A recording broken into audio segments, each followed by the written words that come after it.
सवाल ये है कि क्या पाकिस्तानी खुश हैं कि विराट कोहली, रोहित शर्मा और अब रविंद्र जडेजा ने भी रिटायरमेंट का ऐलान कर दिया है। और आमतौर पर तो यही समझा जाता है कि जब भी कोई ऐसा बड़ा खिलाड़ी दूसरी टीम से ताल्लुक़ रखता हो, वो टीम को छोड़ दे, गेम को छोड़ दे, तो दूसरी टीम के जो फैंस होते हैं वो बहुत खुश होते हैं। लेकिन पाकिस्तान में रद्द-ए-अमल बिल्कुल मुख्तलिफ है।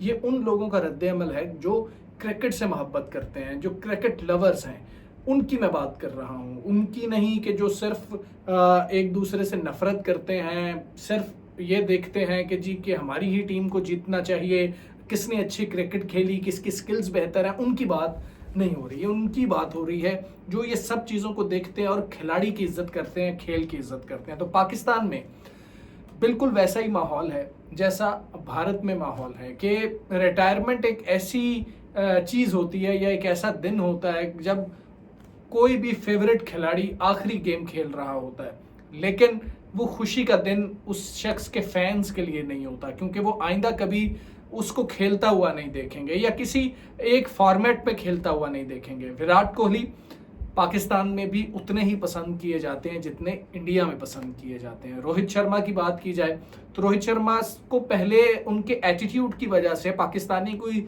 ज़्यादा पसंद नहीं करते थे, लेकिन जब से रोहित शर्मा कप्तान बने हैं उसके बाद से जो उनकी पर्सनैलिटी है उसको कोट किया जाता रहा है पाकिस्तान में कि कप्तान इस तरह के होते हैं कि जो कूल भी हैं, जिसको हम मिस्टर कूल भी कह सकते हैं, और जो टेम्परामेंट लूज नहीं कर रहे होते, लेकिन साथ ही जहां पर प्लेयर से गलती होती है उस पर गुस्सा भी कर रहे होते हैं। तो एक बड़ा बेहतरीन कॉम्बिनेशन है कप्तानी का रोहित शर्मा के लिए। तो रोहित शर्मा को भी अब पाकिस्तान में बहुत पसंद किया जाता है। जैसा कि रोहित शर्मा की बात की जाए तो उनकी पुल शॉट सब कहते हैं कि वो बेहतरीन है दुनिया में। अगर कोई कहता है कि बेहतरीन नहीं है तो वो सिर्फ इसलिए कह रहा है कि शायद वो इंडियन है और हम पाकिस्तानी होते हुए उनकी तारीफ नहीं करना चाहेंगे। जैसे लोग हैं जो पाकिस्तानी प्लेयर्स को सिर्फ इसलिए भी नापसंद करते हैं जो कि वो पाकिस्तानी हैं भारत में होते हुए, लेकिन जो गेम से मोहब्बत करते हैं, क्रिकेट से मोहब्बत करते हैं, वो ये नहीं देखते कि बॉर्डर्स हैं दरमियान में। तो विराट कोहली और रोहित शर्मा को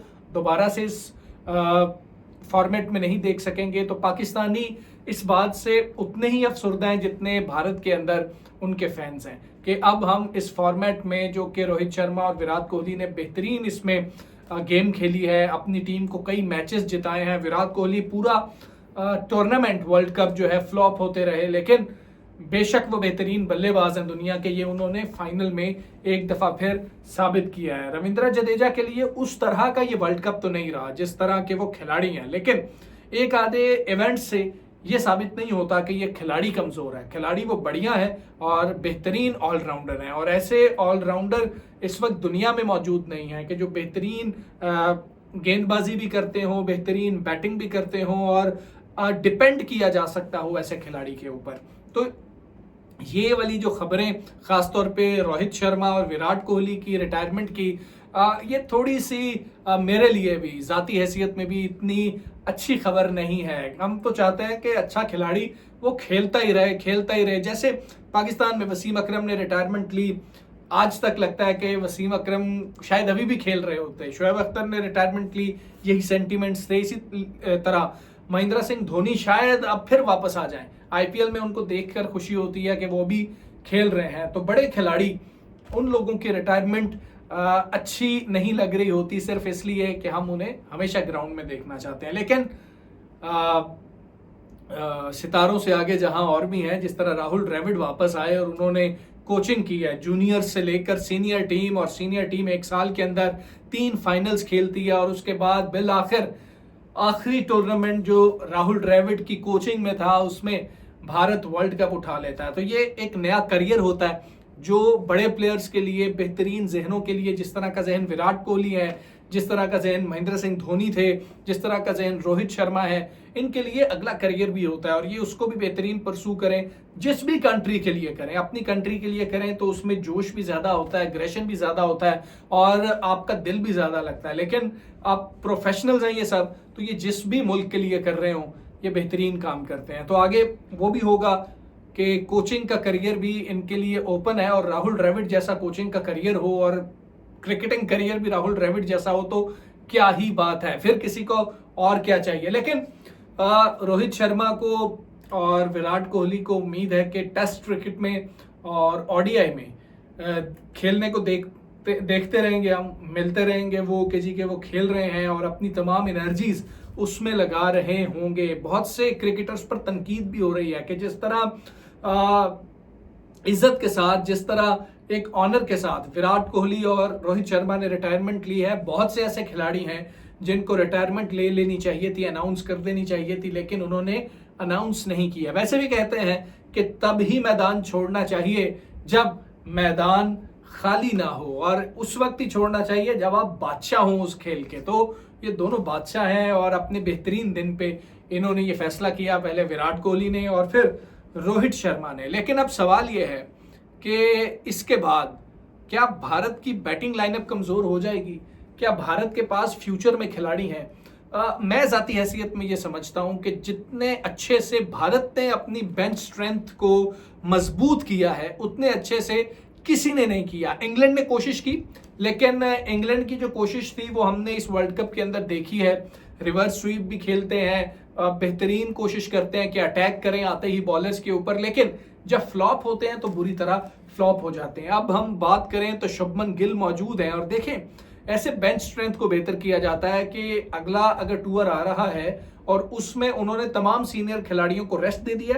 शुभमन गिल जो कि यंगेस्ट कैप्टन होंगे, उनको कप्तानी सौंपी गई है कि हमने सिर्फ प्लेयर तैयार नहीं करना, हमने कप्तानी भी देखनी है कि कौन कर सकता है, हमने एक नया कप्तान भी तैयार करना है। तो शुभमन गिल हैं, ऋषभ पंत बेहतरीन खिलाड़ी हैं, उनके ऊपर आप रिलाई कर सकते हैं। केएल राहुल हैं, रिंकू सिंह है, जायसवाल हैं, क्या ही बेहतरीन किस्म के वो बल्लेबाज हैं। उनको तो देखिए, रोहित शर्मा का आपके पास एक ऐसा कह लें कि मुतबादिल मौजूद है जायसवाल की सूरत में कि जो बेहतरीन क्रिकेट खेलता है, और वक्त के साथ साथ ये मजीद जब ग्रूम हो जाएंगे तो ये उतना ही बड़ा खतरा होंगे जितने बड़े खतरे को समझा जाता है कि रोहित शर्मा दूसरी टीम के खिलाफ खेल रहे हों। तो ये ऐसे खिलाड़ी, तिलक वर्मा है, इस तरह के खिलाड़ी मौजूद हैं। अब आप बॉलिंग में भी देखें तो अर्शदीप ने जितना बेहतरीन ग्रो किया है, इतनी अच्छी बॉलिंग, इतनी नपी तुली बॉलिंग, अगर हम बात करें तो मोहम्मद आमिर की बात हम करते हैं, हम शाहीन आफरीदी की बात करते हैं, लेकिन उनके पास स्किल शायद ज्यादा होगी अर्शदीप सिंह से, लेकिन जो टेम्परामेंट है, जो कॉन्फिडेंस है और जो उनकी प्लानिंग है वो शायद हमें उधर नजर नहीं आती है। लूज बॉल नहीं करते हैं, लूज बॉल हो तो फौरी वापस आते हैं और कोशिश करते हैं कि आगे मैं ऐसा गेंद ना करूं। तो नौजवानों की एक बड़ी लाइन है जो भारत के पास है, और आने वाले शायद 5 सालों में भी भारत को नुकसान नहीं होने वाला। जितने भी रिटायरमेंट सीनियर प्लेयर्स ले लें कि बेंच स्ट्रेंथ बहुत तगड़ी है, और वक्त के साथ जब एक्सपीरियंस आता है उसके बाद तो ये सारे खिलाड़ी, अब देखें सुनील गावस्कर हों, अजहरुद्दीन हों, उसके बाद सचिन तेंदुलकर हैं, सचिन तेंदुलकर, विराट कोहली हैं, और अब आगे शुभमन गिल वगैरह आपको नजर आ रहे हैं। तो एक स्टार प्लेयर आपको हर वक्त भारतीय टीम में नजर आ रहा होता है। तो ये सेंटिमेंट्स पाकिस्तान में है और इस टीम के बारे में ये समझा जाता है। अब पहले बॉलिंग थोड़ी सी वीक हुआ करती थी भारत की, अगर हम माजी में देखें, लेकिन अब बॉलिंग भी उतनी ही तगड़ी भारत की हो चुकी है, जिसका सबसे ज्यादा क्रेडिट अगर दिया जाए बॉलिंग लाइनअप में तो बुमराह को जाता है। मॉडर्न टाइम ग्रेट है, और वसीम अकरम उनको कई दफा कह चुके हैं कि बुमराह जो है मॉडर्न टाइम के ग्रेटेस्ट बॉलर हैं। और जिस तरह से मुश्किल हुआ करती थी किसी दौर में वसीम बकार को खेलते हुए चलें, तब ये एक कहा जा सकता है कि बॉल और तरह से होते थे, बाकी चीज़ें और तरह से थी, स्किल्स और तरह से थी, इतनी टेक्नोलॉजी इन्वॉल्व नहीं थी। लेकिन मॉडर्न डेज में बुमराह बेहतरीन बॉलर है। जहां से ये फाइनल मैच बचाया, या पाकिस्तान के खिलाफ भी भारत ने मैच बचाया, उसकी जितनी तारीफ की जाए वो कम है।